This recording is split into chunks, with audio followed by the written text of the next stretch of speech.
Hello दोस्तों, कैसे हो आप लोग। ये टॉपिक इतना इंपॉर्टेंट है, कॉग्निशन का टॉपिक। जब भी एग्जाम होता है इससे सवाल आता है, लेकिन आप गलत करके आते हो, क्योंकि इस टॉपिक में आप सब कुछ पढ़ लोगे लेकिन जो एग्जाम के लिए जरूरी है उसको नहीं पढ़ोगे। ना ही आप कॉन्सेप्ट समझोगे, ना ही उन फैक्ट्स को याद करोगे जो एग्जाम के लिए जरूरी है। तो आज की क्लास में आप बैठो, पूरा टॉपिक 0 लेवल से 100 लेवल तक कंप्लीट करेंगे, यानी A to Z लेवल तक कंप्लीट करेंगे, कुछ भी नहीं छोड़ेंगे। और आपको इतनी प्यारे तरीके से समझा के मैं भेजूंगा कि चीजें टिप पे याद हो जाएंगी आपको। ठीक है, एक एक करके पढ़ेंगे, एक एक करके चीजों को याद करेंगे। फिर उसके बाद इसी के बाद जस्ट थोड़े कुछ समय बाद मैं इसकी एक प्रैक्टिस लेके आऊंगा और उसको वहां पे प्रैक्टिस भी कर लेंगे। लेकिन आज इसको हम यहीं पे याद करेंगे और इससे रिलेटेड जो भी इंपॉर्टेंट फैक्ट्स हैं सब कवर करेंगे। चलो कॉग्निशन टॉपिक को स्टार्ट करते हैं बिना समय गंवाए। तो कॉग्निशन है क्या, आप सोचो। कॉग्निशन क्या है यार? एक कॉन्सेप्ट है जो इंसान बनाता है, यानी कि आप बनाते हो। क्या बनाते हो? कॉन्सेप्ट बनाते हो। आप क्या बनाते हो? कॉन्सेप्ट। कैसे बनाते हो? अपने आसपास की चीजों को देखकर। यानी आप अपने आसपास की चीजों को क्या करते हो? ऑब्जर्व करते हो, और ऑब्जर्व करने के बाद उनसे रिलेटेड कुछ कॉन्सेप्ट्स, कुछ अवधारणाएं मन में बना लेते हो। क्लियर है? अब इसी में आपको एक चीज समझना है, यानी कॉग्निशन क्या है? सूचनाओं को ग्रहण करना, आसपास की इंफॉर्मेशन को ग्रहण करना, पर्यावरण में उपस्थित जो भी चीजें हैं उनको ग्रहण करना, उनको देखना, समझना, और फिर एक धारणा बना लेना। फिर इसी के बाद कॉन्सेप्ट्स का निर्माण कहां पे होता है? तो भाई साहब मस्तिष्क में होता है। कॉन्सेप्ट्स का निर्माण आपसे पूछा जाएगा कि कॉग्निशन जो टॉपिक है इसके अंतर्गत कॉन्सेप्ट्स का जो निर्माण है, सवाल आता है कहां पे होता है? तो मस्तिष्क में होता है। ध्यान रखना, बहुत इंपॉर्टेंट है, सवाल पूछा जा चुका है। तो कई बच्चे कंफ्यूज हो जाते हैं, लिख के आएंगे चेतना में होता है, आत्मा में होता है, मस्तिष्क में होता है। फिर इससे सुनो, वो कौन कौन सी क्रियाएं हैं जो संज्ञान के अंतर्गत आती हैं, यानी वो कौन कौन सी चीजें हैं जो हमारे कॉन्सेप्ट के अंतर्गत आती हैं। तो कॉन्सेप्ट के अंतर्गत बहुत कुछ नहीं आता भाई। आप ध्यान करते हो, कॉन्सेप्ट में आएगा। आपके कुछ स्मृति है, कुछ यादें हैं, वो कॉन्सेप्ट के अंदर आती हैं। आप कुछ सोचते हो, चिंतन करते हो, वो कॉन्सेप्ट के अंतर्गत आता है। आप किसी प्रॉब्लम में उलझे हो तो उसका समाधान निकालने का प्रयास करोगे, तो ये भी कॉन्सेप्ट के अंदर आएगा। अब आपको किसी बारे में ना डिसीजन लेना है, यानी आपको एक निर्णय लेना है, तो ये भी कॉन्सेप्ट के अंतर्गत आता है। यानी ये सारी चीजें कॉन्सेप्ट से जुड़ी हैं और ये कॉग्निशन के अंतर्गत आती हैं, ये ध्यान रखना। यानी कॉन्सेप्ट तो मैंने बताया, लेकिन ये सब कुछ किसके अंतर्गत आता है? कॉग्निशन। यानी आप ध्यान करते हो, चिंतन करते हो, किसी प्रॉब्लम को सॉल्व करते हो, किसी समस्या का समाधान निकालने का प्रयास करते हो, फिर किसी चीज पे डिसीजन लेते हो, ये सब किसके अंतर्गत आता है? कॉग्निशन। कॉन्सेप्ट्स तो उसका पार्ट है, उसके बाद ये कॉग्निशन के अंतर्गत आता है। क्लियर? याद हो गया? बहुत सारा है इसमें, तो अभी कोई टफ चीज मैंने नहीं बताई, बहुत सिंपल है। आगे देखो, ध्यान से समझना है। जो हम भाषा बोलते हैं, जो हम लैंग्वेज बोलते हैं, चाहे इंग्लिश बोलें, चाहे हिंदी बोलें, चाहे संस्कृत बोलें, ये भाषा भी हमारे संज्ञानात्मक विकास का महत्वपूर्ण भाग माना जाता है।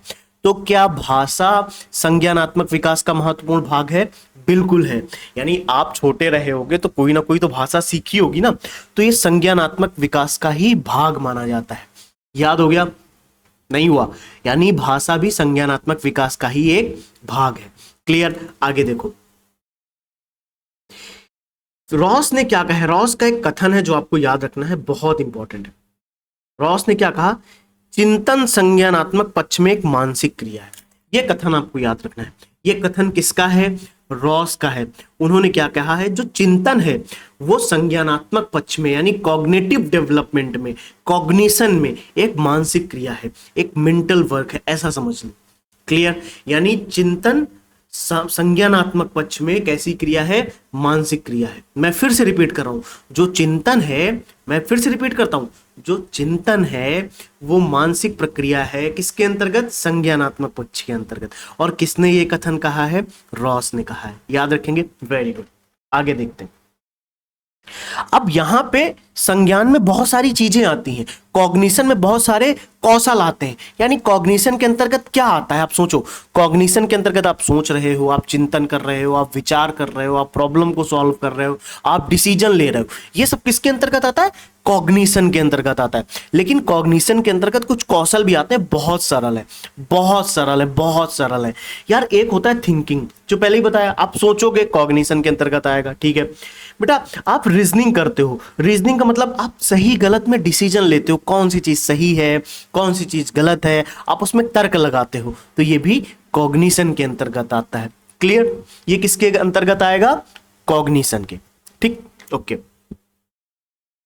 आप इमेजिनेशन करते हो, कल BMW खरीदेंगे, आज अभी जा रहे हैं पिज्जा खाने, अभी थोड़ी देर में जाएंगे, यार काश मेरे पास ये होता, काश मैं IAS होता, काश मैं टीचर होता, काश मैं यहाँ पे इस तरीके से घूम रहा होता। ये क्या है? ये जो आप कर रहे हो ये कल्पना है, ये एक इमेजिनेशन है। तो इमेजिनेशन भी आपके कॉग्निशन डेवलपमेंट का या कॉग्निशन का पार्ट है। क्लियर? चलो, प्रॉब्लम सॉल्विंग क्या होता है यार? आप जब किसी प्रॉब्लम में फंस गए, आपके सामने कोई समस्या, आपको कोई सवाल दे दे गणित का, या फिर कोई आपको फिजिक्स का सवाल दे दे, या कोई आपके कामों में कोई दुविधा आ गई कि आपसे काम नहीं हो रहा है कोई, तो आप उसमें सोचोगे, आप उस प्रॉब्लम को सॉल्व करने का प्रयास करोगे। सोचो, आप उस समस्या का समाधान निकालने का प्रयास करोगे कि नहीं करोगे? जब आप उस समस्या का समाधान निकालने का प्रयास कर रहे हो तो ये क्या है? कॉग्निशन। ठीक है, ये कौशल भी कॉग्निशन के अंतर्गत ही आता है। एक और कौशल आता है मेमोरी। जो कुछ भी आप सीखते हो उसको कहां पे सेव करते हो? मेमोरी। जैसे कंप्यूटर में मेमोरी होती है ना, जैसे लैपटॉप में मेमोरी होती है, आपके फोन में मेमोरी है ना, ऐसे ही आपके दिमाग में भी मेमोरी होती है। एक चिप होती है बाकायदा बढ़िया सी, बहुत एकदम सेमीकंडक्टर वाली चिप है। अरे मतलब रियल में चिप नहीं लगी है, लेकिन एक चिप होती है। वो चिप का काम क्या है? आप जो कुछ भी सीख रहे हो, जो कुछ भी आपकी यादें हैं, उनको स्टोर रखती है। वो बहुत जीबी की है, बहुत लंबे समय तक का डेटा याद रखती है। वो इतनी फास्ट है कि आप कुछ भी सोचने का प्रयास करते हो याद भी आता है। कभी कभी लैग कर जाता है एग्जाम के टाइम पे, एग्जाम के टाइम पे याद नहीं आता एग्जाम में याद आ जाए तो क्या ही कहना, है ना। अच्छा, अटेंशन का मतलब क्या होता है? अटेंशन, एक अटेंशन कौशल भी इसके अंतर्गत आता है, अटेंशन भी इसके अंतर्गत आता है। यानी जब हम किसी एक विशेष घटना पे ध्यान केंद्रित करें, यानी एक प्रॉपर ध्यान लगाएं किसी एक चीज पे। ये है अच्छा लैपटॉप, ये मुझे चाहिए, इसी पे ध्यान लगा हुआ है, पढ़ाई पे ध्यान ही नहीं लग रहा है। ये मूवी चल रही, पूरा ध्यान मूवी पे लगा है भाई साहब, हट ही नहीं रहा। मूवी से ध्यान हट जाए तो चीजें याद ना हो जाए, मूवी से ध्यान ही नहीं हटना है, मूवी से। तो ये क्या है? अटेंशन। ठीक है, चलिए, ये भी कॉग्निशन के अंतर्गत आता है। एक होता है परसेप्शन, जिसको बोलते हैं अनुभूति प्रत्यक्षीकरण। मतलब आपकी जो इंद्रियां हैं, जब भी आप कुछ सीखते हो, जब भी आप सूचनाओं को यानी इंफॉर्मेशन को लेते हो, तो उनको ग्रहण करना अनुभूति कहलाता है। उनको समझ के, उनको अर्थपूर्ण तरीके से, यानी आपने कोई चीज पढ़ी, फिर आपने समझ ली, फिर उसको ग्रहण कर ली, तो ये क्या हो गया? परसेप्शन। ठीक है, ये क्या हो गया? परसेप्शन। नहीं समझ में आया? ये हो गया परसेप्शन। क्लियर है? चलिए, तो ये सभी कॉग्निशन के अंतर्गत आते हैं और आपके डेवलपमेंट में भी बहुत योगदान देते हैं, आपकी बुद्धि बढ़ाने में भी बहुत योगदान देते हैं। ठीक है, चलिए, अब हम लोग एक चीज और पढ़ते हैं यहाँ पे। जो कॉग्निशन डेवलपमेंट है, कॉग्निटिव डेवलपमेंट है, तो भैया होता कैसे है? हेलो हेलो, ये कॉग्निटिव डेवलपमेंट होता कैसे है ये तो बताओ। कोई ये नहीं बता रहा कॉग्निटिव डेवलपमेंट कैसे। तो भाई साहब, कॉग्निटिव डेवलपमेंट की जो प्रक्रिया है वो 3 चरणों में होती है। तो देखो, 3 तरीके की प्रक्रिया आती है। एक होती है अटेंशन, फिर एक होती है मेमोरी, फिर एक होती है मेटाकॉग्निशन। हम लोग देखते हैं एक एक करके। तो अटेंशन को तो मैंने बताया, तुम क्या करोगे? पहले कोई चीज ग्रहण करोगे, सूचना, फिर आसपास की वस्तुओं पे ध्यान केंद्रित करोगे। देखो, यानी आप अभी पढ़ रहे हो, किसके साथ पढ़ रहे हो? मेरे साथ पढ़ रहे हो। अगर आप मेरे साथ पढ़ रहे हो तो आप मुझको ध्यान से सुन रहे हो ना। तो आप मुझे जब ध्यान से सुन रहे हो तो इंफॉर्मेशन को गैदर कर रहे हो। तो इंफॉर्मेशन को गैदर करते समय आप जो ध्यान लगा रहे हो, यही है वो अटेंशन। तो पहली प्रक्रिया आपकी ध्यान लगाने वाली होती है। दूसरी प्रक्रिया क्या होती है भाई? संग्रहित कर लेना, मेमोरी। मतलब आपने ध्यान लगा लिया, आपको चीज समझ में आ गई, अब आपकी वो मेमोरी में स्टोर हो जाएगी, आपके दिमाग में वो स्टोर हो गई। तो अगर आपने ध्यान लगाया, आपने चीजों को याद कर लिया, आपने चीजों को समझ लिया, तो वो चीजें याद हो गई आपकी मेमोरी में। तो हम कहां से कहां चले गए, अटेंशन से चले गए स्मृति में। फिर यहां से जाएंगे मेटाकॉग्निशन में। कैसे जाते हैं, देखो ध्यान से। मेटाकॉग्निशन का मतलब क्या होता है, आपने जो कुछ सीखा, जब उसकी जरूरत पड़ी आपने उसको यूज कर लिया।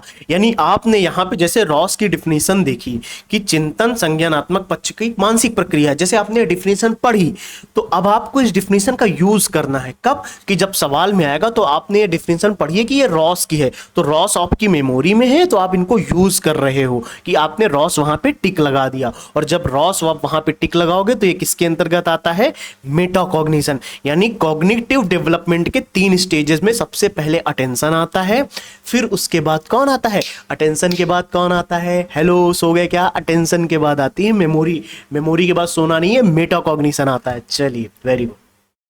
अब ये माइंड मैपिंग है, थोड़ा सा सोच, माइंड मैपिंग का क्या मतलब होता है, ध्यान से समझ लेते हैं। सिंपल है, देखो इसमें रटना नहीं, माइंड मैपिंग बिल्कुल नहीं रटनी है आपको। मैं समझा देता हूं, एक बढ़िया सा फिगर वगैरह मैंने बना रखा है, लेकिन माइंड मैपिंग मैं समझा देता हूं, बहुत ईजी है, बहुत सिंपल है। देखो ध्यान से क्या कह रहा है भाई, माइंड मैपिंग के अंतर्गत बहुत सारी चीजें आती, बहुत सारी। भाई एक माइंड मैप का मतलब क्या होता है कि आप किसी भी इंफॉर्मेशन का एक मेंटल मैप तैयार करते हो। ध्यान से समझना है, आप किसी भी इंफॉर्मेशन का एक मेंटल मैप बनाते हो। मैप, इसको और भी क्या नाम बोला जाता है, इसको मन की क्रियाशीलता का अनुसंधान भी कहा जाता है। जो एग्जाम में आएगा बस उतना याद करो, माइंड मैप को मेंटल मैप और मन की क्रियाशीलता का अनुसंधान। यानी अगर सवाल आए, क्या सवाल आ सकता है कि मन की क्रिया का मतलब मन की क्रियाशीलता का अनुसंधान किसे कहा जाता है, तो मन की क्रियाशीलता का अनुसंधान माइंड मैप को कहा जाता है। किसको कहा जाता है, माइंड मैप को कहा जाता है, याद रखना। तो माइंड मैप में बहुत सारी चीजें आती हैं। आप सब्जेक्ट लेके आते हो, आप तथ्यों को लेकर आते हो, आप कॉन्सेप्ट को लेकर आते हो, आप फैक्ट लेकर आते हो, आप प्रॉब्लम्स को लिखना शुरू करते हो, आप योजना बनाते हो। कई सारी चीजें माइंड मैप के अंतर्गत आती हैं, ठीक है, क्लियर। अच्छा, माइंड मैप का काम ही होता है कंटिन्यूसली एक्टिव रखना, मतलब आप खोजी बने रहोगे। इसमें चित्रों का प्रयोग किया जाएगा, इसमें रंगों का प्रयोग किया जाएगा, इसमें इमेजेस का यूज किया जाएगा, ताकि जो मतलब कुल मिला के माइंड मैप को आप कैसा बनाओ, क्रिएटिव। माइंड मैप को आप कैसा बनाओगे, क्रिएटिव माइंड मैप बनाओगे। अब क्रिएटिव माइंड मैप जब बनाते हो तो चीजें याद होती है। आप सोचो, आप किसी चीज को याद करने के लिए शॉर्ट नोट्स बनाते हो तो चीजें याद होती कि नहीं होती, बस वही है माइंड मैप, सिंपल, ठीक है। लेकिन आपको यह ध्यान रखना है, मन की क्रियाशीलता का अनुसंधान किसको कहा जाता है, माइंड मैप को कहा जाता है। Very good. चलो अब देखो, यहां पे मैं आपको एक चीज बताता हूं, बहुत इंपॉर्टेंट है।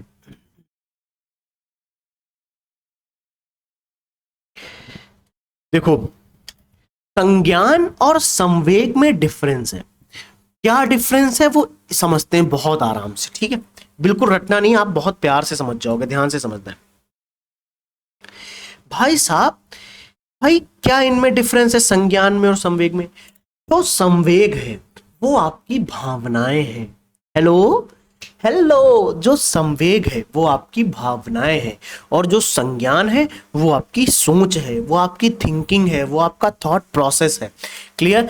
तो ये आपका थॉट प्रोसेस और आपकी भावनाएं एक दूसरे से जुड़ी हैं। आप सोचो, अगर आपकी भावनाएं प्रभावित होती हैं तो आपकी सोच प्रभावित होती है कि नहीं होती। आप सोचो, अगर आप सुबह सुबह मम्मी पापा से डांट खा लो तो आपकी पढ़ाई में मन लगेगा कि नहीं लगेगा, नहीं लगेगा। आपको स्कूल में किसी टीचर ने डांट दिया या आपके दोस्तों के सामने आपको 2-4 थप्पड़ लगा दिए, तो अब आप बताओ, आप पढ़ोगे मन से कि आपके मन में यही चलता रहेगा, यार इन्होंने मार दिया, बेइज्जती हो गई, मार दिया बल्कि बेइज्जती नहीं हुई है वो, लेकिन आपके मन में आएगा कि यार मार खा गए।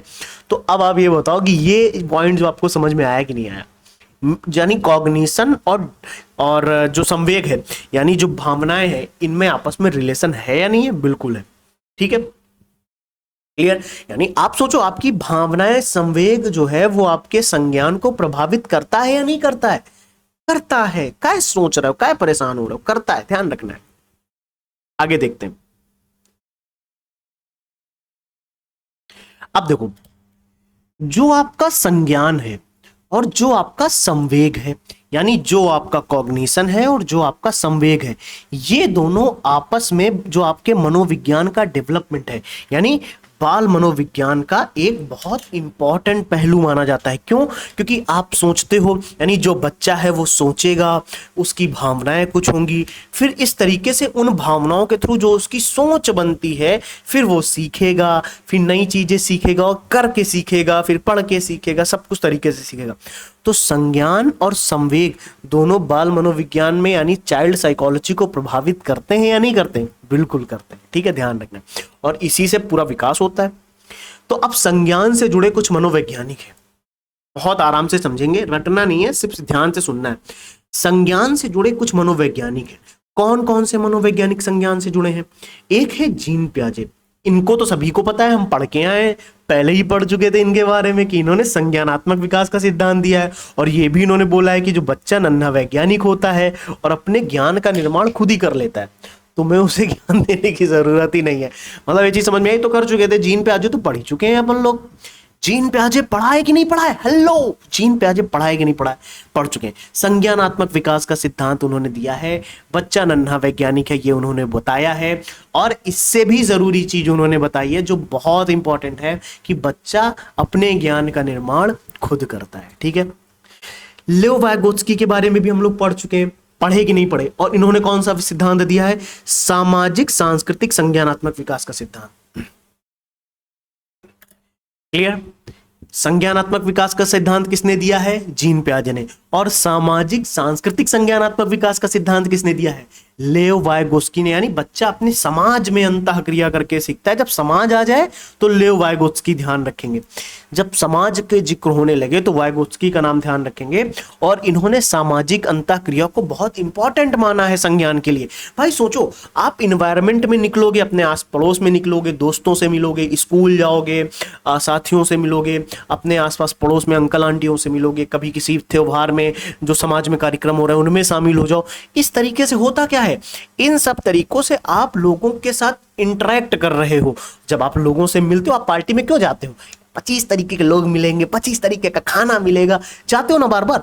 तो वहां पे जाने पे आप 25 तरीके 100 तरीके के लोगों से इंटरेक्ट कर रहे हो, यानी उस अंतःक्रिया के दौरान आपकी भावनाएं विकसित हो रही होती हैं। Very good. जेरोम ब्रूनर, ये इंपॉर्टेंट नाम ध्यान रखेंगे, जो कॉग्निशन से रिलेटेड है। दो तो हम लोग पढ़ ही चुके थे, इसको समझ लो। इन्होंने जो कॉग्निटिव डेवलपमेंट होता है ना, जो संज्ञानात्मक विकास होता है ना, इसके लिए इन्होंने 3 अवस्थाएं दी। एक होती है इनएक्टिव, एक होती है आइकॉनिक, एक होती है सिंबॉलिक। आई थिंक दिख रहा होगा। आप मत देखो, आप रटो मत, अभी मैं समझा रहा हूं। जेरोम ब्रूनर ने संज्ञानात्मक विकास के लिए 3 अवस्थाएं दी। Inactive, iconic, symbolic. यानी क्रिया निर्माण, प्रतिबिंबात्मक, संकेतात्मक। तो मतलब जो इनएक्टिव है, क्रिया निर्माण, इसका क्या मतलब है? इनएक्टिव का मतलब होता है क्रिया करके सीखना।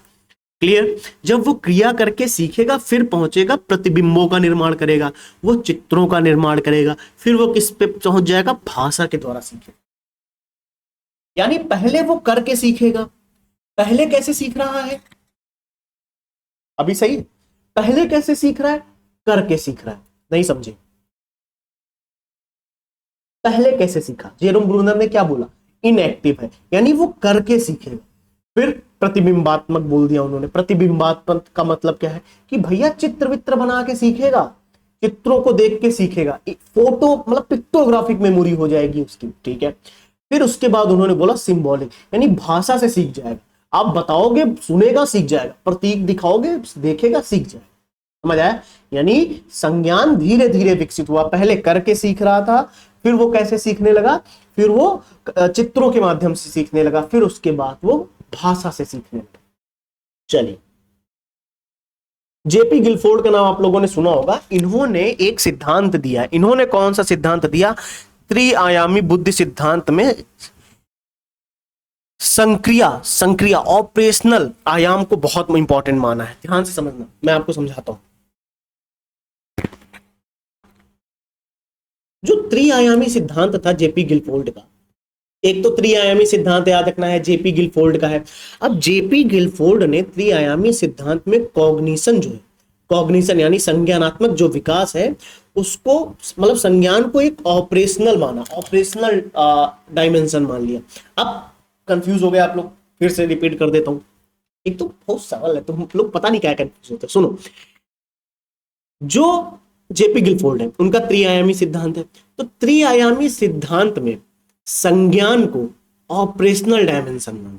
ऑपरेशनल डायमेंशन का मतलब क्या होता है? क्रिया वाला मतलब, यानी त्रिआयामी बुद्धि सिद्धांत में संक्रिया को बहुत इंपॉर्टेंट माना है, प्रोडक्ट को, डायमेंशन को उतना इंपॉर्टेंट नहीं माना, कंटेंट को उतना इंपॉर्टेंट नहीं, ऑपरेशनल को बहुत इंपॉर्टेंट माना। और ये हम लोगों ने पढ़ा था, आपको याद है, ऑपरेशनल, कंटेंट, प्रोडक्ट, ये हम लोगों ने पढ़ा था, ध्यान रखना।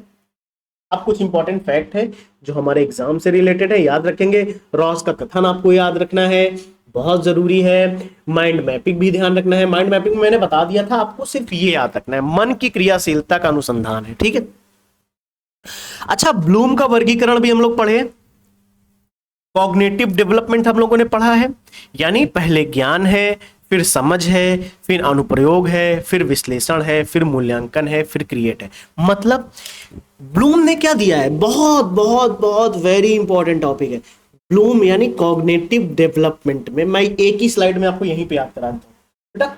कॉग्निटिव डेवलपमेंट में ध्यान से समझना है, कॉग्निटिव डेवलपमेंट में ब्लूम ने 6 सबसे इंपॉर्टेंट स्तर बताए हैं। एक सेकेंड, 6 सबसे इंपॉर्टेंट स्तर बताए हैं, मोस्ट इंपॉर्टेंट स्तर है कॉग्निटिव डेवलपमेंट के। किसके? कॉग्निटिव डेवलपमेंट के। मैं फिर रिपीट कर रहा हूं, ब्लूम ने कॉग्निटिव डोमेन में 6 सबसे इंपॉर्टेंट स्तर बताए हैं। मैं फिर रिपीट कर रहा हूं ताकि आप लोग कंफ्यूज मत हो। एक मिनट, हाँ, है कौन से स्तर बताए हैं, बहुत ध्यान से सुनना। पहला स्तर कौन सा है? ज्ञान, जो सबसे निम्न स्तर है। और सबसे ऊपर किस पे पहुंच गए हैं? क्रिएटिव, क्रिएट करना। पहले आप ज्ञान लोगे, पहले आपने नॉलेज ली, फिर उसके बाद आप कहां पहुंचे? समझ में। क्योंकि जब नॉलेज आ गई तब आपको समझ विकसित हुई, और जब समझ विकसित हो गई तो आपने उस समझ को अप्लाई किया। नहीं समझे? पहले आपने नॉलेज लिया, फिर आप समझे, फिर आपने उस समझ को अप्लाई किया। अप्लाई करने के बाद आपने उसको एनालाइज किया, और एनालाइज करने के बाद आपने इवेल्युएट किया, फिर आप पहुंच गए क्रिएट पे। नहीं समझे? नॉलेज ले रहे हो, समझ रहे हो, अप्लाई कर रहे हो, एनालाइज कर रहे हो, फिर इवेल्युएट कर रहे हो, फिर क्रिएट कर रहे हो। मैं फिर से रिपीट करता हूं, इधर मेरी तरफ देखो। आपने नॉलेज ले लिया है, आप समझ गए हो, आपने अप्लाई कर दिया है, आपने एनालाइज कर लिया है, फिर आपने इवेल्युएट भी कर लिया है, और फिर आपने क्रिएट भी कर दिया। समझ आया? नहीं आया? पर पहले तुम नॉलेज ले रहे हो, तुमने पहले नॉलेज ले ली, आपने सीख लिया चीजों को, आपको चीजें नॉलेज लेने के बाद समझ आई ना, समझ आ गई। अब सब समझ आ गई तो आपने कहा चलो इसको यूज करते हैं, फिर आपने उसको अप्लाई कर दिया। यानी आपने आज मुझसे एक डेफिनेशन पढ़ी, आपने वो डेफिनेशन समझ ली, फिर आपने एग्जाम में यूज कर ली, फिर आपने थोड़ा सा एनालाइज कर लिया कि हाँ अच्छा अच्छा ऐसा ऐसा ऐसा है। एनालाइज करने के बाद आपने इवेल्युएट कर लिया कि ये नंबर तो मेरा सही है, फिर आपने क्रिएट करना भी शुरू कर दिया। क्रिएट करना मतलब आप चीजों को पढ़ाना शुरू कर दिया, ऐसा। ब्लूम का ये वर्गीकरण है जिसमें सबसे निम्न स्तर कौन सा है? नॉलेज का। और सबसे हाई स्तर क्या माना है उन्होंने? उच्च स्तर कौन सा माना है? क्रिएटिव का, क्रिएटिव नेचर का। क्लियर? संज्ञानात्मक कॉग्निटिव डेवलपमेंट के 6 स्तर ब्लूम ने दिए हैं, भूलना नहीं। मैं सवाल गलत करके आओगे मैं बता रहा हूं, बहुत पीटूंगा आप लोगों को, पढ़ते नहीं हो आप लोग बिल्कुल। एक बच्चे का मैसेज आया था, सर नोट्स दे दो। अरे भाई बनना है, बनना है, बहुत जल्दी देने वाला हूं, आप में से मैं बहुत जल्दी दूंगा नोट्स, डोंट वरी। ठीक है, आपको एग्जाम से 10 दिन पहले मिल जाएंगे, और 5 बार उनको रिवाइज कर लोगे, इतने शॉर्ट नोट्स होंगे। ठीक है, अब एक और बहुत इंपॉर्टेंट पॉइंट है यार, इमोशन का। जो आपकी भावनाएं हैं ये बहुत इंपॉर्टेंट है यार, ये इतना इंपॉर्टेंट टॉपिक है। एक सेकंड, नेट नहीं चल रहा है, लैग कर रहा है यहाँ पे मेरा लैपटॉप। पता है जब नेट नहीं चलता है तो मेरा लैपटॉप लैग करता है यार।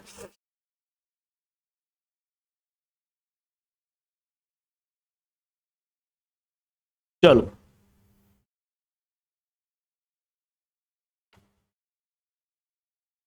अब देखते हैं अपना पहला इंपॉर्टेंट टॉपिक, इमोशन वाला। क्या कहता है इमोशन का टॉपिक? सबसे 2 इंपॉर्टेंट पॉइंट ध्यान रखने हैं आपको, जो मोस्ट इंपॉर्टेंट है सभी इंपॉर्टेंट टॉपिक्स में। भाई इमोशन शब्द जो है कहां से बना है? लैटिन शब्द से बना है, क्लियर है। और ये इमोवरे, इमोवरे बोलते हैं इसको, इमोवरे बोल सकते हैं इसको, ठीक है, इमोवियर बोलते हैं कई लोग, इमोवरे बोलते हैं। तो ये इस शब्द से बना है, इसका मतलब क्या होता है, संवेग। तो पहली चीज तुम क्या याद रखियो बच्चा, तुम ये याद रखना कि ये संवेग जो है ये लैटिन भाषा का शब्द है, इमोशन जो है वो लैटिन भाषा का शब्द है, और ये इमोवरे से बना है, ठीक है। ओके भाई, इमोरे का अर्थ क्या होता है, गति में होना, उत्तेजित होना, यानी हिला देना, हिला डाला रे, साउथ वाली लैंग्वेज भाई चल रही, क्या बात है, हिला डाला रे। अच्छा देखो, ये इमोशन मतलब जो इमोवरे है, ये इसका मतलब है स्पीड में रहना, गति में रहना, मतलब आप तेजों में चीजों को तेजी से करना, उत्तेजित रहना एक प्रकार से, है ना, क्लियर है, ये मतलब होता है इमोवरे का, हिला डाला ना रे, हिला डाला ना रे, मतलब एकदम पिक्चर देख के आए भाई, अगले दिन घर पे तोड़ फोड़ कर रहे हैं, कुर्सी इधर फेंक दी है भाई साहब, अपना लैपटॉप उधर फेंक दिए हैं, ये मतलब एक अलग ही सीन चल रहा है, अलग ही लेवल पे, याद कर लो बेटा, पढ़ाई एग्जाम में आएगा उस दिन मुंह बना के बैठोगे आप लोग। अच्छा, ये तो समझ में आ गया, लैटिन भाषा का शब्द है, उत्तेजित होना इसका अर्थ है, मोवरे से बना है, ठीक है। मतलब व्यक्ति भावनात्मक रूप से उत्तेजित हो जाता है, उसके शरीर में शारीरिक परिवर्तन दिखाई देने लगते हैं।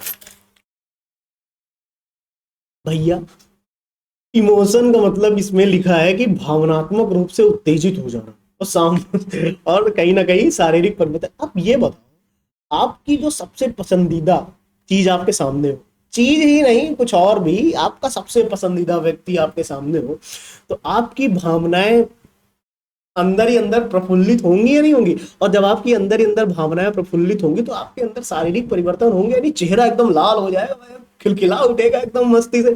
तो आप सोचो, जब आपका चेहरा खिलखिला के उठ रहा है, सोचो यार, मस्त एकदम बढ़िया, जब चेहरा खिलखिला के उठ रहा है तो आपके अंदर शारीरिक परिवर्तन आ रहा है, यानी इस प्रकार के संवेगों में अंतर आ रहा है कि नहीं, यही चीज है बस, और कुछ नहीं है, संवेग का मतलब ही यही है।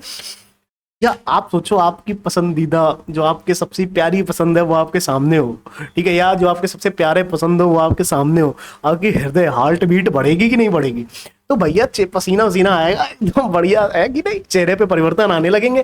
तो ये वही है, मतलब संवेग जो इमोशन है उसका सिंपल सा मीनिंग यही होता है कि इमोशन आपके व्यक्त होना शुरू होते हैं फिर किसी ना किसी भाव से, है ना, गुस्सा, प्यार, क्रोध, भय, दुख, कई तरीके के होते हैं, सभी को पता है, तो खैर बताने की जरूरत ही नहीं है।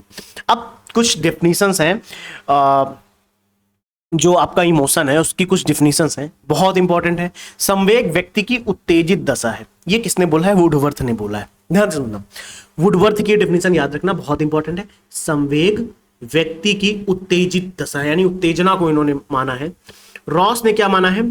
जिसमें भावात्मक तत्व की प्रधानता रहती, बस सिंपल, यानी उत्तेजना की बात है वुडवर्थ, भावनात्मक पक्ष की बात है तो रॉस, क्लियर। इमोशन में जब उत्तेजना की बात है तो वुडवर्थ, और इमोशन में ही जब भावनात्मक पक्ष की बात है तो रॉस, ध्यान रखेंगे, ठीक है। भावनात्मक, सिंपल सी अच्छी डेफिनेशन है इन्होंने। वैलेंटाइन, वैलेंटाइन नाम सुनते ही कुछ ना कुछ इमोशन आपके अंदर आते होंगे, तो वही इमोशन है, ध्यान से। भावनात्मक अवस्था, भावात्मक अवस्था जब तीव्र हो जाए उसे संवेग कहते हैं। उत्तेजना की बात है तो कौन सा नाम ध्यान रखोगे? वुडवर्थ। जब भावात्मक पक्ष की बात है तो रॉस। लेकिन जब भावात्मक पक्ष में तेजी आए, भावात्मक अवस्था तीव्र हो, तब किसका नाम ध्यान रखोगे? वैलेंटाइन का नाम ध्यान रखोगे, ठीक है, वेरी गुड। एक और डेफिनेशन है, दो डेफिनेशन है यहाँ पे जर्सील्ड की, यानी आवेश, भड़कना, उत्तेजित होने की स्थिति को व्यक्त करता है। मतलब जर्सील्ड ने भी जो संवेग है, जो इमोशन है, उसको उत्तेजना से जोड़ा है, भड़कने से जोड़ा है, आवेश से जोड़ा है उन्होंने, क्लियर। आवेश, आवेश, आवेश, उत्तेजना और भड़कना, बहुत इंपॉर्टेंट पॉइंट है। देखो मैं इतनी मस्ती से पढ़ा रहा हूँ, मुझे भी नहीं पता, मतलब आप ये मस्ती आपको सही लग रही है या नहीं लग रही, लेकिन मैं जब भी यूपीएससी की क्लासेस लेता हूं, जब भी मैं पीसीएस की क्लासेस लेता हूं, तो वहां पे आप मेरी सीरियसनेस अगर देखो ध्यान से, तो पूरी क्लास में मैं एक हंसी मजाक नहीं करता। 2 घंटे तक क्लास कंटिन्यू चलती, चाहे मेंस की आंसर राइटिंग करानी हो, चाहे पे, क्योंकि फॉर एग्जांपल वहां पे मुझे जीएस3 पढ़ाना है, वहां पे इकोनॉमी है, एनवायरमेंट है, science and technology, disaster management, internal security, so many topics, पता नहीं क्या क्या लिंकेजेस बना के पढ़ने पड़ते हैं उसमें, एक टॉपिक को 10 जगह से लिंक बनाना पड़ता है यार। पर जब मैं उसमें लिंकेजेस बना रहा हूं तो मुझे पता है अगर मैं अभी हंसी मजाक कर दिया ना तो ये टॉपिक गया, ये मेरी तरफ से भी जाएगा सामने वाले, क्योंकि मुझे उसको पढ़ाने के लिए 20 बार पढ़ के जाना पड़ता है यार। किसी भी टॉपिक को पढ़ाना है तो मैं खुद 20 बार पढ़ लेता हूं पहले उसको, उसके 10-20 लिंकेजेस बना लेता हूं ताकि समझा पाऊं। यहां पे क्या है यार, यहां पे इन टॉपिक्स को पढ़ाने में मुझे अंदर से मजा आता है, तो इनको मस्ती के साथ में पढ़ा रहा हूं, तो आप इसे एक्सेप्ट करो, मजे लो, बढ़िया मस्ती से चीजों को याद करो। जर्सीड ने जो बोला है, जर्सीड ने भावनाओं को किससे जोड़ा है? उत्तेजना से जोड़ा है, आक्रोश से जोड़ा है, और कहीं ना कहीं आवेश से जोड़ा है, भड़कने से जोड़ दिया है। वैसे ही मैकडूगल की परिभाषा है, संवेग मूल प्रवृत्ति का केंद्रीय आवश्यक पहलू है। केंद्रीय पहलू भी है और आवश्यक पहलू भी, ये मैकडूगल की डिफिनेशन है। तो these are the most important definition. मैं इसका स्क्रीनशॉट दे दूंगा आप लोगों को, ठीक है, ये मुझे ध्यान रहेगा, आप लोग चिंता नहीं करेंगे इसके बारे में, ठीक है। चलिए आगे देखते हैं क्या कह रहा है हमारा टॉपिक।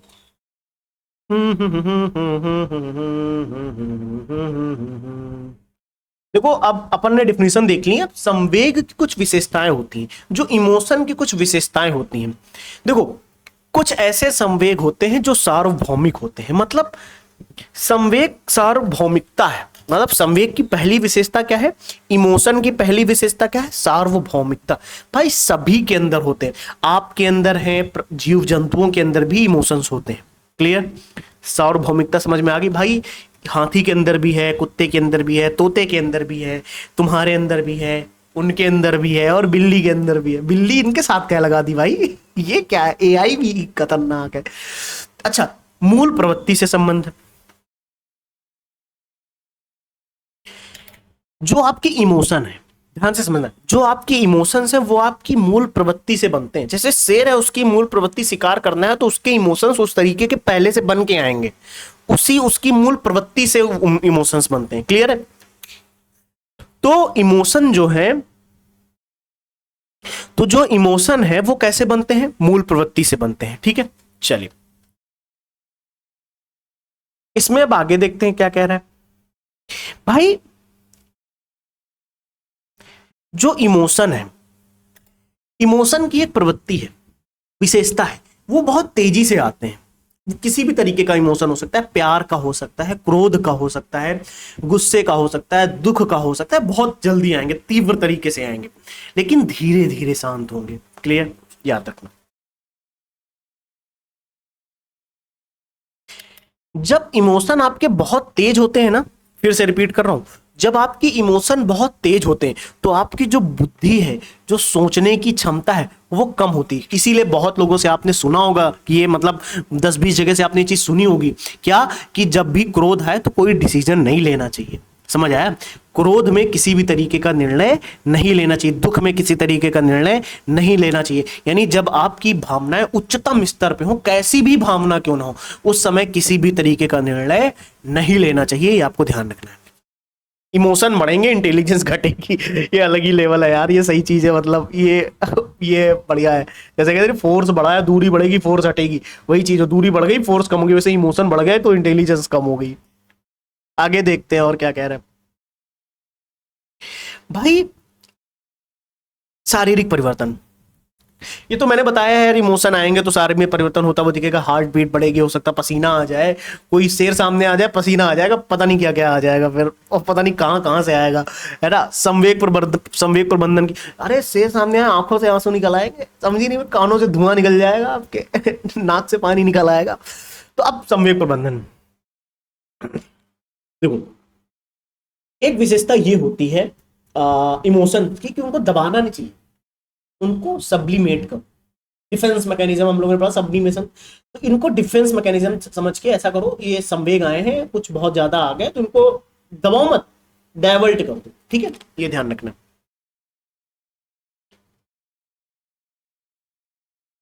संवेग जो है व्यक्ति के ध्यान को आकर्षित करता है, इमोशन व्यक्ति के ध्यान को अपनी ओर खींचता है। ध्यान रखना है, ये बहुत इंपॉर्टेंट है। जैसे माँ का स्नेह बच्चे की गतिविधि पर ध्यान केंद्रित करता है, माँ का स्नेह, माँ का प्यार है ना, स्नेह क्या है? एक प्रकार का इमोशन है। तो स्नेह जो है इमोशन है, बच्चे की तरफ ध्यान ले जाता है माँ का, है ना। तो वही चीज है, ध्यान रखेंगे। ये चीज अपन ने समझ ली है, यानी ये हमें ये भी पता हो गए हैं, संवेग की विशेषताएं भी समझ में आ गई हैं। ठीक है, संवेग के कुछ तत्व होते हैं, पूछा जा सकता है ना, क्योंकि एग्जाम में कैसे आएगा कि निम्नलिखित में से कौन सा संवेग का तत्व नहीं है, ऐसा सवाल आएगा। और देखो यहाँ पे क्या कह रहा है, एलिमेंट्स ऑफ इमोशंस क्या है? एलिमेंट्स कौन कौन से हैं? एक होता है बिहेवियर, व्यवहारात्मक तत्व, एक होता है दैहिक, एक होता है संज्ञानात्मक। ठीक है, अब देखो ध्यान से, अगर आपके अंदर किसी भी तरीके के इमोशन हैं, होंगे, ऐसा नहीं है इमोशन नहीं है, इमोशन तो सभी के अंदर होते हैं। अगर इमोशन है तो उनके तीन तत्व हैं, एक व्यवहारात्मक तत्व है, एक आपका दैहिक तत्व है, और एक का संज्ञानात्मक तत्व है। मैं फिर से रिपीट करता हूं, तीन तत्व कौन कौन से हो गए? व्यवहारात्मक, दैहिक, संज्ञानात्मक। अब व्यवहारात्मक तत्व का क्या मतलब है? मतलब जब आपके संवेग आप पर, इमोशन आप पर हावी होता है, तो आपके व्यवहार में परिवर्तन होता है। क्लियर? तो आपके व्यवहार में परिवर्तन, भाई साहब क्रोध आ जाएगा, भय आ जाएगा, आनंद आ जाएगा, दुख की स्थिति में पहुंच जाएंगे आप, निर्वाण की स्थिति में चले जाओ। फिर देखो, दैहिक तत्व किसको कहते हैं? ध्यान से, शरीर में शारीरिक परिवर्तन होंगे, व्यवहार में परिवर्तन हो रहा है, व्यवहारात्मक तत्व की वजह से शरीर में परिवर्तन हो रहा है, पसीना आ रहे हैं, हृदय की गति बढ़ रही है, कांपने लगे हो शेर को देख के, एकदम सामने जो एक टीचर आ गए बहुत मारते हैं उनको देख के एकदम भाग खड़े हुए हैं, दिखाई नहीं दे रहे हैं, दूसरी क्लास में बैठ गए हैं जाके, जीवन अलग ही चल रहा है। तो ऐसे समय में क्या होता है? तो आपके जो दैहिक परिवर्तन की, दैहिक तत्व है, इसकी वजह से शरीर में परिवर्तन आते हैं। संज्ञानात्मक तत्व का क्या मतलब है? व्याख्या और निर्णय, मतलब यानी जब आपका संवेग यानी इमोशन आप पे हावी, चाहे प्यार का हो, चाहे क्रोध का हो, चाहे कैसा भी हो, जब वो आप पे हावी होता है तो आपकी व्याख्या करने की क्षमता, विश्लेषण करने की क्षमता प्रभावित होती है। ध्यान रखना, सोचने की क्षमता प्रभावित होती है। इसीलिए तो कहा जाता है भैया डिसीजन नहीं लेना चाहिए जब गुस्से में हो आप। ठीक है, अच्छा, सेंसरी तत्व को संवेग का भाग नहीं माना जाता है। ध्यान रखना, सेंसरी तत्व जो इंद्रिय, आंख, नाक, कान, ये सब आपके संवेग का पार्ट नहीं है। याद रखना, बहुत इंपॉर्टेंट लाइन है, स्टेटमेंट में पूछी जा सकती है, या ये पूछा जा सकता है कि निम्नलिखित में से कौन संवेग का भाग नहीं है, और वहां पे नीचे लिखा रहेगा संवेदी तत्व, या फिर आंख, नाक, कान में से कोई चीज, त्वचा, इनमें से कोई एक चीज लिख देंगे। ठीक है, अच्छा देखो, संवेग और ज्ञान, संज्ञान मैं बता चुका हूं, ये रिपीट है। कॉग्निशन, वही सोचना, तर्क करना, हम लोग देख के आए, पूरा पढ़ा है। मानसिक अंतर संबंध क्या होता है? संज्ञान और संवेग एक दूसरे को प्रभावित करते हैं ना यार। आपका इमोशन आप पे हावी होगा तो आपका तर्क करने की क्षमता, सोचने की क्षमता, ये सब प्रभावित हो जाएगी। इसीलिए संज्ञान संवेग एक दूसरे से एकदम इंटर रिलेटेड होते हैं, है ना। ये तो आप ये पढ़ा चुके हैं, इसमें कुछ बताने की जरूरत नहीं है, वही चीज सेम रिपीट है ना। अच्छा, जोजोंग का कथन दिया हुआ है यहाँ पे, संज्ञान संवेग एक दूसरे से इंडिपेंडेंट होते हैं, मतलब ये एक अलग ही लेवल पे इन्होंने कथन दे दिया। तो अगर कभी ये सवाल आए कि संज्ञान और संवेग में किसी भी तरीके का अंतर संबंध नहीं है, या संज्ञान और संवेग एक दूसरे से स्वतंत्र हैं, आपस में रिलेट नहीं करते हैं, एक दूसरे से क्या है? स्वतंत्र हैं, इंडिपेंडेंट हैं। अगर वो इंडिपेंडेंट हैं, एक दूसरे से रिलेट नहीं करते हैं, तो भाई ये सबसे इंपॉर्टेंट परिभाषा जोजोंग की है कि उन्होंने मतलब आप इतना याद रखो कि जोजोंग ने कहा भाई डिपेंड नहीं करते यार, सिंपल बात खत्म। परेशान कर ले तो यार तुम लोग। अरे यार, अच्छा मैं अभी बच्चे की तरह रोने लगूं तो बताओ कौन सी डिफेंस में कहने जाऊं मैं? बताओ यार, मैं तो सवालों में सवाल निकाल सकता हूँ। बताओ, मैं अगर बच्चे की तरह यहाँ पे रोने लगूं तो ये कौन सा डिफेंस में कहने जाऊं? अपने कमेंट करके बता दो कि सर, आप सिर्फ इतने कमेंट करना कि अगर कोई इंसान बच्चे की, अगर कोई बड़ा इंसान बच्चे की तरह रोता है, ये पूरा कमेंट लिखना, अगर कोई इंसान बड़े बच्चे की तरह रोता है तो ये डिफेंस मैकेनिज्म है। चलो बताना मेरे को, कमेंट कर देना। अच्छा यार, आप लोग कमेंट किया करो यार, यही मेरा मोटिवेशन है। मैं फ्री में क्लासेस क्यों ही दे रहा हूँ फिर? अरे आप लोगों के कमेंट, आप लोगों का एंगेजमेंट आ रहा है, यही मुझे अच्छा लग रहा है। चलिए कोई नहीं, मस्त रहो यार। अब नहीं करोगे कमेंट तो आपके फोन में आके आपके फोन से थोड़ी ना कमेंट करवा लेंगे। करते नहीं हो यार आप लोग, बहुत दो 3 ही कमेंट आए यार पिछले वाले पे, देखो इसमें भी 4-5 आए हैं, क्या मतलब है? थोड़ा सा तो करो यार। चलो आगे देखते हैं, अब चीजें इजी हो जाएंगी, अब टफ नहीं है। ठीक है, अब 10-15-20 मिनट की क्लास है केवल, आप लोग परेशान नहीं होंगे, मस्ती से हम लोग इसको कवर कर लेते हैं। विलियम मैकडूगल का सिद्धांत क्या कहता है? इन्होंने 14 मूल प्रवृत्तियां दी हैं। 14 मूल प्रवृत्तियां किसने दी हैं? विलियम मैकडूगल ने दी हैं। और एक चीज आपको ध्यान रखनी है, इंस्टिंक्ट थ्योरी किसकी है? इंस्टिंक्ट थ्योरी किसकी है? मूल प्रवृत्ति का सिद्धांत किसका है? विलियम मैकडूगल, ध्यान रखना।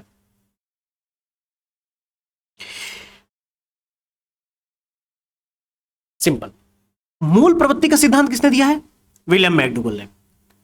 मूल प्रवृत्ति का सिद्धांत किसने दिया है? विलियम मैकडूगल ने। अच्छा, मूल प्रवृत्ति का सिद्धांत अगर उन्होंने दिया तो कुछ तो कहा होगा, क्या कहा है? उन्होंने कहा जो आपका व्यक्तित्व है ना, जो आपका बिहेवियर है, वो जन्मजात मूल प्रवृत्तियों से बना है। बस दैट्स इट, इसके अलावा परेशान नहीं होना है। यानी जो आपका बिहेवियर है वो जन्मजात बनी मूल प्रवृत्तियों से आपका बिहेवियर डिसाइड होता है। ऐसा किसने बोला है? मैकडूगल जी ने बोला है। ठीक है, इंस्टिंक्ट होती क्या है? ये एक प्रेरक शक्ति है, स्वाभाविक प्रेरक शक्ति है। क्या है? एक इंस्टिंक्ट क्या है? एक प्रेरक शक्ति, आपको प्रेरित करती है, आपको कार्य करने के लिए, आपको मोटिवेट करती है, जाओ ये काम करो जाके। जन्मजात स्वाभाविक प्रवृत्ति है, मूल प्रवृत्ति कि ये आपकी कुछ मूल प्रवृत्तियां जन्मजात होती हैं, तो उन्हीं में से एक प्रेरक शक्ति है जो आपको कार्य करने के लिए प्रेरित करती है। ठीक है, जैसे भूख लगने पर रोना सिखा देती है, क्योंकि जन्मजात मूल प्रवृत्ति तो ये भूख लगी है तो अब रोना शुरू है भाई साहब। बड़े होने पे भूख लगने पे इंसान को गुस्सा आती है, पता है? पहले रो रहा है, बड़े होने पे गुस्सा आ रही है। अब तो आजकल ये सीन चल रहा है इतनी रील्स की वजह से। तो संवेग और संवेग से संबंध देखो, उन्होंने बोला है कि मैकडूगल के अनुसार मूल प्रवृत्ति के साथ संवेग जुड़ा होता है ना। अगर मूल प्रवृत्ति है उसके साथ एक विशिष्ट संवेग जुड़ जाता है, ये चीज आपको ध्यान रखनी है। यानी उन्होंने भी आपस में अंतर संबंध माना है, ये चीज आपको ध्यान रखनी है। अच्छा, क्या मूल प्रवृत्ति को हम प्रत्यक्ष रूप से देख सकते हैं? नहीं, मूल प्रवृत्ति को हम प्रत्यक्ष रूप से नहीं देख सकते हैं, उसे सिर्फ संवेग और व्यवहार के माध्यम से पहचान सकते हैं। ठीक है, मूल प्रवृत्ति इंस्टिंक्ट थ्योरी विलियम मैकडूगल की है। अच्छा, कई लोग कंफ्यूज हो जाएंगे, मूल प्रवृत्ति की 14 मूल प्रवृत्तियां इन्होंने बताई, अभी आगे देखेंगे, बट आपको जो इंपॉर्टेंट है वो याद रखना है। एक होती जैसे संवेग के बारे में उन्होंने क्या बोला, मूल प्रवृत्ति का सिंबल माना जाता है। जो संवेग है, जो आपके इमोशंस है, वो मूल प्रवृत्ति का क्या माना जाता है? हेलो, मूल प्रवृत्ति का पार्ट कह सकते हो या सिंबल कह सकते हो। ठीक है, कुछ बुक्स हैं मैकडूगल जी की, बहुत इंपॉर्टेंट बुक्स हैं, पूछी जा सकती हैं, तो इसको भी अगर हम लोग याद रखेंगे तो बहुत इंपॉर्टेंट है। एंड आउटलाइन ऑफ साइकोलॉजी, पहली ही क्लास में बोला था, outline of the psychology book किसकी है? विलियम मैकडूगल की है। An introduction to the social psychology. ठीक है, ये दो बुक्स आप याद रखेंगे, बहुत इंपॉर्टेंट है, बहुत बहुत वेरी इंपॉर्टेंट। ऐसा समझो कि मतलब इंपॉर्टेंट के नाम पे बहुत इंपॉर्टेंट ये दो बुक्स हैं, outline of the psychology and introduction to the social psychology. ठीक है, याद रखोगे? चलो आगे देख लेते हैं क्या कह रहा है हमारा पॉइंट।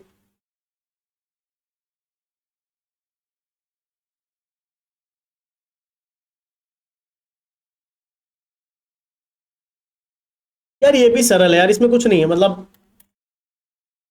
इन्होंने पता क्या बोला यार, इन्होंने मूल प्रवृत्ति के 3 पक्ष दिए हैं यार, मतलब 3 इंपॉर्टेंट पार्ट बोले हैं, 3 पक्ष बोले हैं।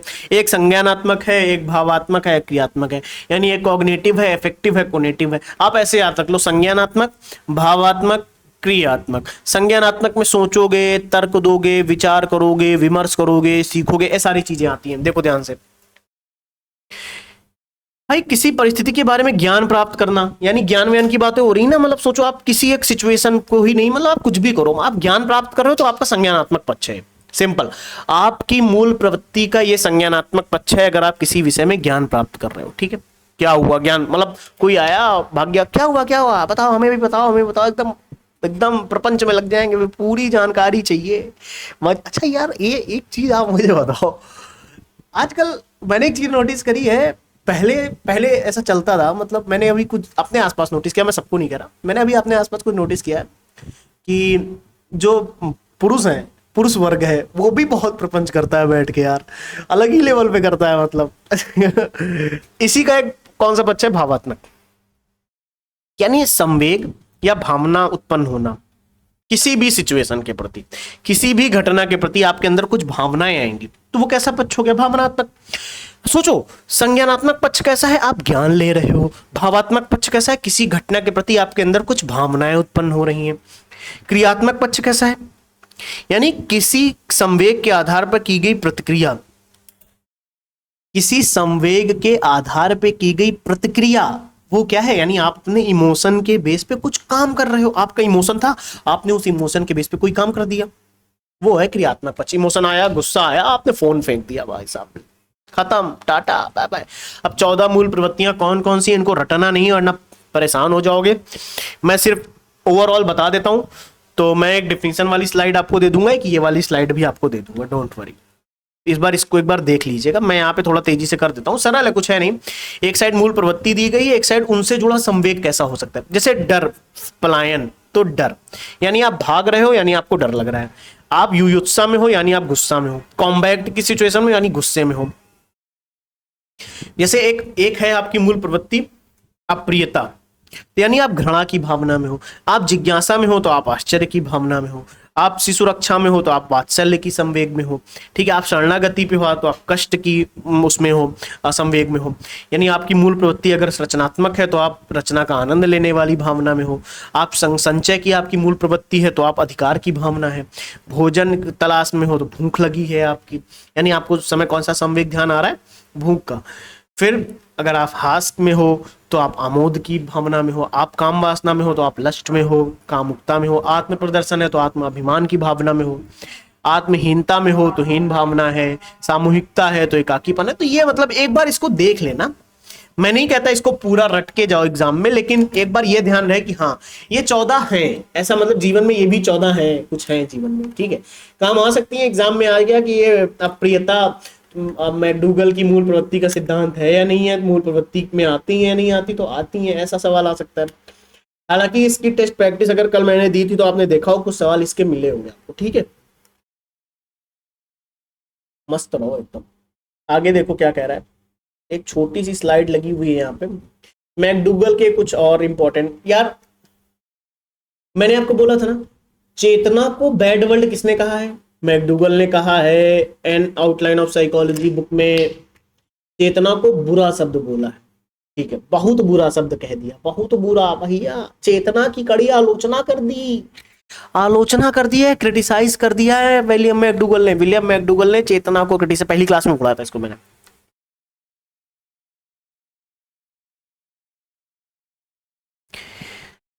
देखो मतलब यहाँ पे एक सिद्धांत आता है, मुझे नहीं लगता ये एग्जाम में पूछा जाएगा, है ना। ये से एक ये सिद्धांत है, ये पता नहीं एग्जाम में आएगा कि नहीं आएगा, लेकिन मैंने इसलिए नोट किया कि मुझे लगा ये, जब मैंने बीएड और बीटीसी वाली जो बुक्स होती है उनमें देखा तो ये मुझे दिखा वहां पे। तो क्या था कि लैमार्क सिद्धांत का विरोध मैकडूगल ने चूहों की पूंछ काट कर किया है, चूहों की पूंछ काट कर प्रयोग किया है, और अर्जित गुणों के संक्रमण नियम का उन्होंने खंडन किया है। तो अब एक चीज, दो चीज यहां पे आपको ध्यान, लैमार्क का कौन सा सिद्धांत है, अर्जित गुणों के संक्रमण का नियम।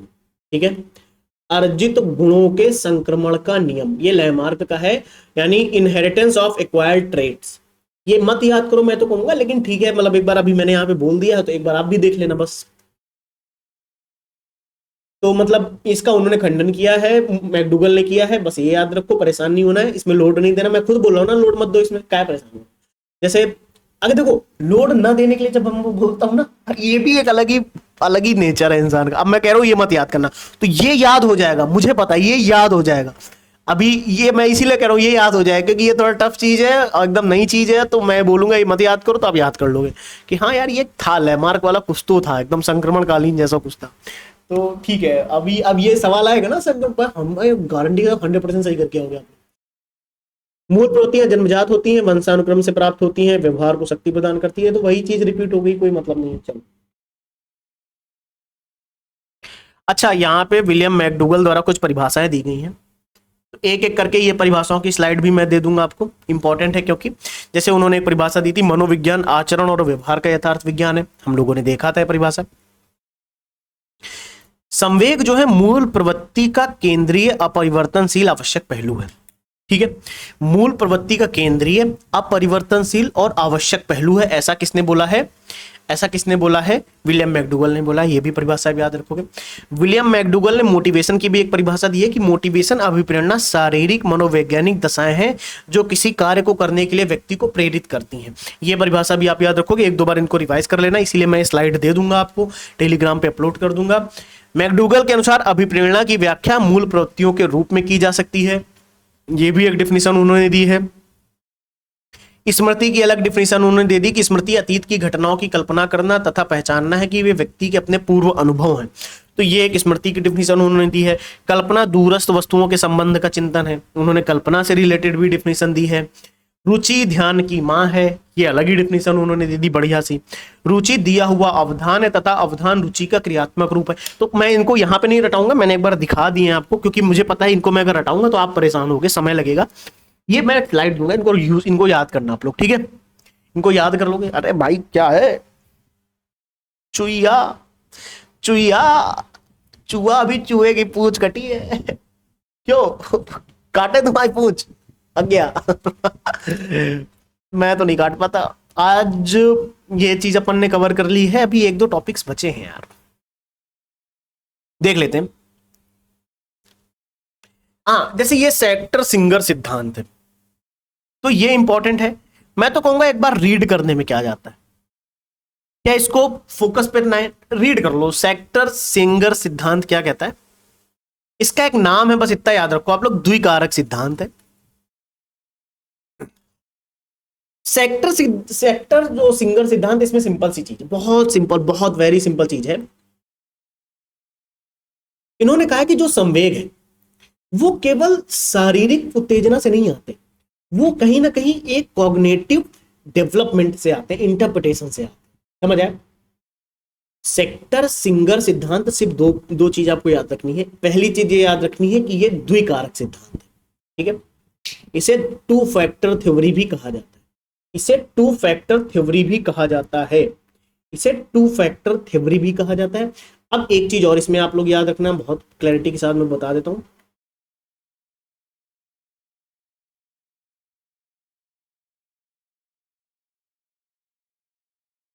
दिख रहा है अभी? टू फैक्टर थ्योरी ध्यान रखना है। और इन्होंने बोला जो संवेग है, जो आपके इमोशन है, वो सिर्फ शरीर से नहीं, यानी वो सिर्फ शारीरिक उत्तेजना से नहीं आते, वो आते हैं आपके साथ ही साथ संज्ञानात्मक व्याख्या से, इंटरप्रिटेशन से। ठीक है, आपको बस इतना याद रखना है, परेशान नहीं होना, मस्त रहो।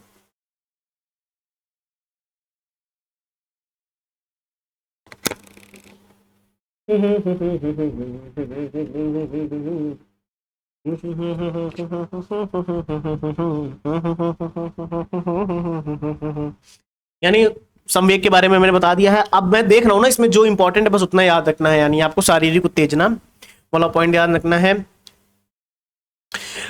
जैसे हॉलिंगवर्थ और रॉबर्ट जोजो याद रखना है आपको, ये दो नाम। यानी हॉलिंगवर्थ ने प्राथमिक संवेगों को जन्मजात संवेग कहा है, ठीक है? और संज्ञान और संवेग ये तो बता चुके हैं, ये जोजो वाला तो मैं बता चुका हूं आपको। हॉलिंगवर्थ का आपको याद रखना है, उन्होंने प्राथमिक संवेगों को जन्मजात बोला है, ठीक है? प्राथमिक संवेगों को जन्मजात किसने बोला है? हॉलिंगवर्थ ने, ठीक है? चलिए, बस इसमें आपको ज्यादा परेशान नहीं होना है, आपको बहुत सिंपल चीज थी, ज्यादा भी लोड मत। तो जहां पे इंपॉर्टेंट चीज होगी मैं खुद कह दूंगा, इसको याद रख लो। संवेगात इमोशनल, अच्छा इमोशन है तो इमोशनल इंटेलिजेंस भी है। बहुत बार सुना होगा आप लोगों ने, कम से कम 50 बार ये सुना होगा, emotional intelligence, emotional intelligence, emotional intelligence. What is emotional intelligence, क्या है इमोशनल इंटेलिजेंस? तो इमोशनल इंटेलिजेंस के बारे में बता देता हूं। एक तो पीटर सलोवी और जॉन मेयर ने 1990 में इमोशनल इंटेलिजेंस की कॉन्सेप्ट दिया था, इमोशनल इंटेलिजेंस की अवधारणा प्रस्तुत करी। तो इमोशनल इंटेलिजेंस की अवधारणा प्रस्तुत करने वाले दो विचारक कौन रहे हैं? पीटर सलोवी और जॉन मेयर, ध्यान रखना है। डैनियल गोलमैन की एक बुक है जिसका नाम है emotional intelligence, why it can't matter more than IQ. Why it can matter more than IQ, it can't नहीं, इट कैन, ठीक है? डैनियल गोलमैन की ध्यान रखना है, ठीक है? डैनियल मैन की बहुत इंपॉर्टेंट बुक है, बहुत इंपॉर्टेंट, पूछी जा सकती है। डैनियल गोलमैन की बुक का नाम क्या है? Emotional intelligence, why it can matter more than IQ. यानी आईक्यू से ज्यादा मैटर क्यों करता है इमोशनल इंटेलिजेंस, बताइए, जनता जवाब चाहती है आपसे। डेनियल गोलमैन जी, बुक नहीं पढ़ सकता मैं क्योंकि मुझे सीटेट का एग्जाम देना है।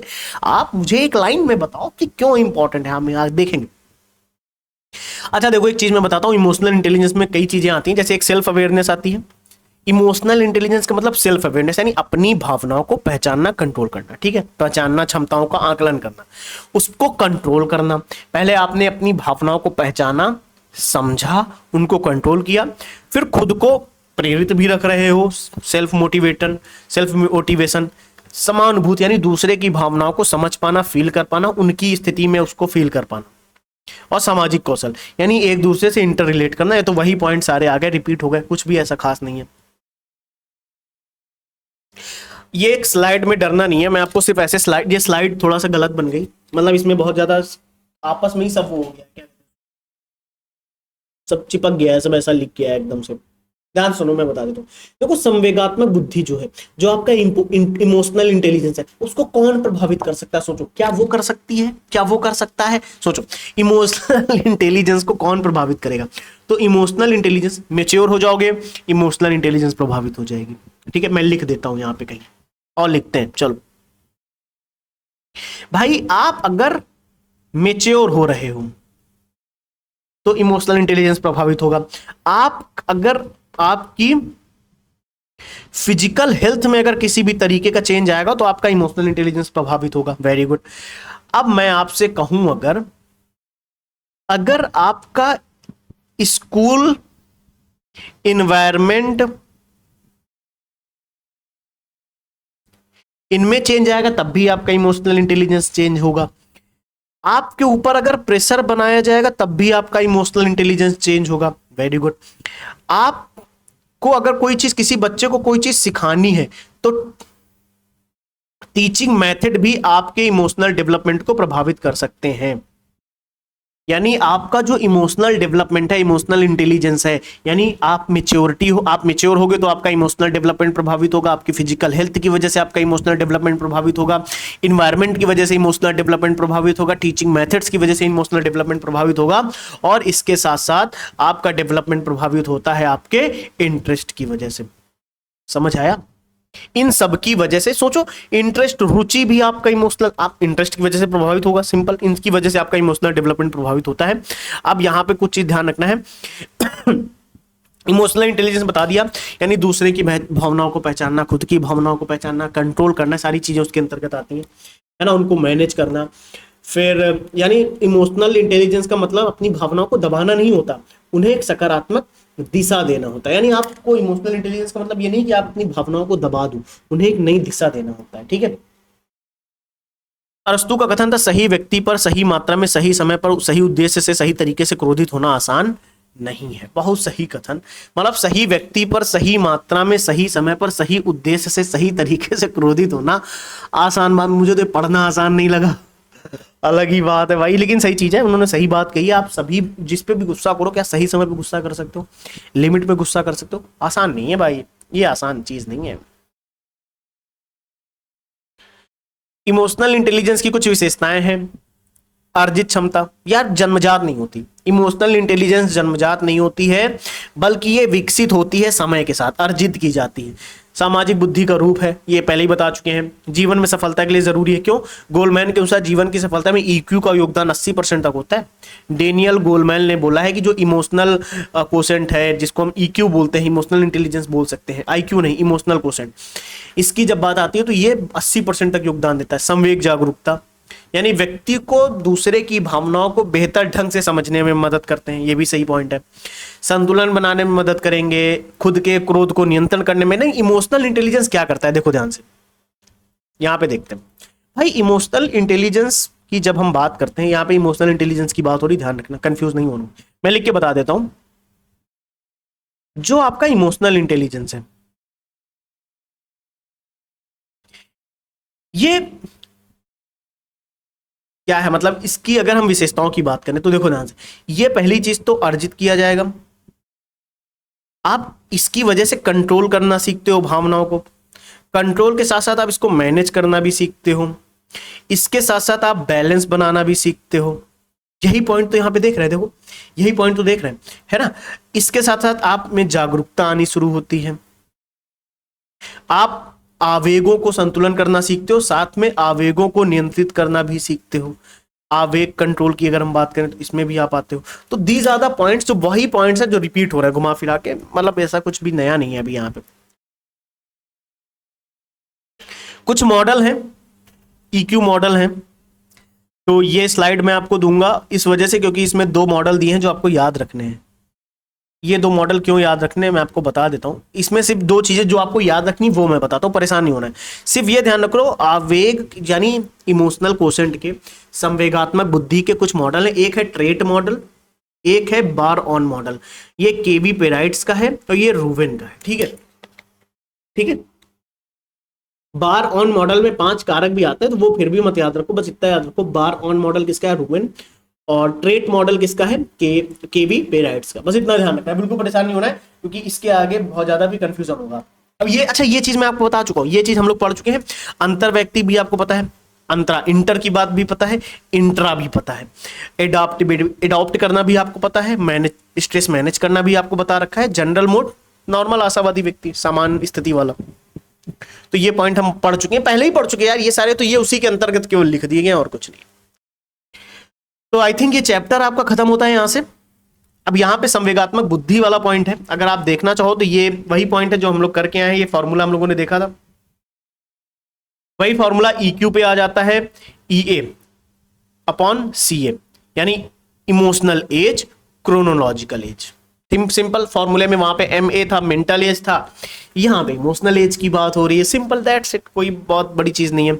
इसके परीक्षण के लिए कुछ परीक्षण हैं, कौन सा परीक्षण किसने दिया, जैसे मेयर इमोशनल इंटेलिजेंस स्केल, ये जॉन मेयर द्वारा दिया गया है। मेयर सेल्वली कर्सो इमोशनल, ये टेस्ट है जो 17 वर्ष से अधिक आयु के व्यक्तियों के लिए किया जा सकता है, तो आप ये भी याद रखो। ये चीज मैं दूंगा स्लाइड में, चीजें मैं ऐड करके दूंगा, आज ही दे दूंगा अभी क्लास के बाद। ये संवेगी बुद्धि मापनी, ये डॉक्टर LK मंगल द्वारा दिया गया है, ठीक है। कुछ फैक्ट है, जैसे उच्च IQ वाला, जो उच्च EQ वाला व्यक्ति होता है उसकी सामाजिक और व्यवसायिक जीवन में अधिक सफल हो सकता है। जैसे भगवत गीता इंद्रियों पर विवेक द्वारा नियंत्रण रखने की, सेल्फ रेगुलेट करने का उदाहरण मानी जाती है। बौद्ध दर्शन सम्यक व्यायाम, भावनात्मक नियंत्रण और आत्म अनुशासन की अवधारणा से संबंधित है, ठीक है। चलिए, ये चैप्टर वही पॉइंट्स हैं, इनको मैं अभी स्लाइड्स में 2-3 चीजें जो मैंने बोली है मैं स्लाइड्स के फॉर्म में दे दूंगा, अभी ऐड करे दे रहा हूँ मैं, अभी निकाल के दे देता हूँ आपको, डोंट वरी, परेशान नहीं होना, एकदम मस्त रहना है। तो अब एक काम करना है, जिनको टेलीग्राम ज्वाइन करना है ज्वाइन कर सकते हो, वहां पे PDF वगैरह मिल जाएगी, टेस्ट वहीं पे देता हूं, मतलब टेस्ट की जो PDF है वहां पे दे देता हूं, बच्चे आसानी से डाउनलोड कर लेते हैं। तो आई होप हम लोगों ने आज की क्लास में पूरा इमोशनल इंटेलिजेंस के साथ साथ इंटेलिजेंस, कॉग्निशन एंड इमोशन दोनों पढ़े हैं। इमोशन भी पढ़ लिया है, थंबनेल में सिर्फ कॉग्निशन लिखा है, पढ़ इमोशन भी लिया है, जीवन अलग ही चल रहा है, कोई दिक्कत नहीं है। थंबनेल में इमोशन लगा रहे, कॉग्निशन लगा रहे, दो किसी को पता ही नहीं लगेगा कि आपने इमोशन भी पढ़ लिया है। मैं बहुत चतुर हूं, मैं ना चेंज कर दूंगा। चलिए कोई नहीं, जिनको टेलीग्राम ज्वाइन करना है ज्वाइन कर सकते हो, वहां पे सारे टेस्ट वगैरह मिल जाएंगे आपको, यहाँ पे स्लाइड्स भी जो है वहां पे मैं अपलोड कर दूंगा। Thank you, take care, bye bye. Channel को सब्सक्राइब